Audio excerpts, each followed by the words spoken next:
কোরবানির পশু ক্রয়ের ক্ষেত্রে যে বিষয়গুলি অবশ্যই লক্ষ্য রাখতে হবে, অন্যথায় আপনি হাজার হাজার টাকা খরচ করে আপনার কোরবানির পশু ক্রয় করবেন, কিন্তু সেই পশু দ্বারা কোরবানি করা বৈধ হবে না।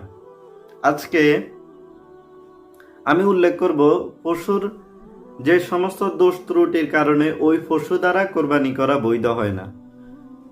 পশুর দৃষ্টিশক্তি না থাকা এবং শ্রবণ শক্তি না থাকা, অত্যন্ত জীর্ণ শীর্ণ দুর্বল হওয়া এবং পা ল্যাংড়া অথবা খোড়া হওয়ার কারণে জবেহের স্থান পর্যন্ত যেতে অক্ষম, যে পশুর শিং একদম গোড়া থেকে উপড়ে গিয়েছে এবং কান অধিকাংশ কাটা অথবা জন্মগত কান না থাকা, দাঁতের বেশিরভাগ পড়ে গিয়েছে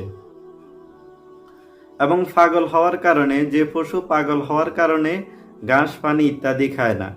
গরু মহিষের ক্ষেত্রে 4টি স্তনের মধ্যে যদি 2টি কাটা থাকে এবং ছাগলের ক্ষেত্রে যদি 2টির মধ্যে 1টি কাটা থাকে, তাহলে এই সমস্ত দোষ ত্রুটিযুক্ত পশু দ্বারা কোরবানি করা বৈধ হবে না। আল্লাহ রাসূল সাল্লাল্লাহু আলাইহি ওয়াসাল্লাম বলেছেন, তোমরা সুস্থ সবল সুন্দর এবং শক্তিশালী প্রাণী দ্বারা কোরবানি করো, এটি তোমাদের জন্য উত্তম।